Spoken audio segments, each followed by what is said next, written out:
ಸತೀಶ್ ದೆಹಲಿಗೆ ಹೋಗೋದು ನನಗೆ ಗೊತ್ತಿಲ್ಲ ಅಂತ ಬೆಂಗಳೂರಿನಲ್ಲಿ ಸಿಎಂ ಸಿದ್ದರಾಮಯ್ಯ ಹೇಳಿಕೆ ನೀಡಿದ್ದಾರೆ.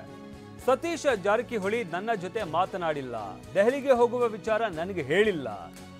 ಬೆಂಗಳೂರಿನಲ್ಲಿ ಸಿಎಂ ಸಿದ್ದರಾಮಯ್ಯ ಸತೀಶ್ ಜಾರಕಿಹೊಳಿ ದೆಹಲಿಗೆ ಹೋಗುವಂತ ವಿಚಾರಕ್ಕೆ ಸಂಬಂಧಪಟ್ಟಂತೆ ಹೇಳಿಕೆಯನ್ನು ನೀಡಿದ್ದಾರೆ.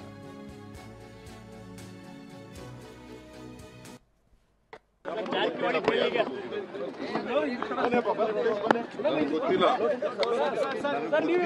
ಜಾರಕಿಹೊಳಿ ನನ್ನ ಜೊತೆ ಮಾತಾಡಿಲ್ಲ, ಡೆಲ್ಲಿಗೆ ಹೋಗೋ ವಿಚಾರ ಹೇಳಿಲ್ಲ.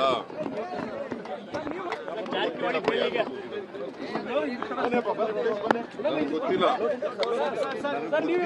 ಜಾರಕಿಹೊಳಿ ನನ್ನ ಜೊತೆ ಮಾತಾಡಿಲ್ಲ, ಡೆಲ್ಲಿಗೆ ಹೋಗೋ ವಿಚಾರ ಹೇಳಿಲ್ಲ.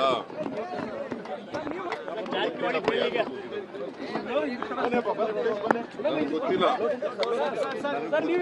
ಜಾರಕಿಹೊಳಿ ನನ್ನ ಜೊತೆ ಮಾತಾಡಿಲ್ಲ, ಡೆಲ್ಲಿಗೆ ಹೋಗೋ ವಿಚಾರ ಹೇಳಿಲ್ಲ.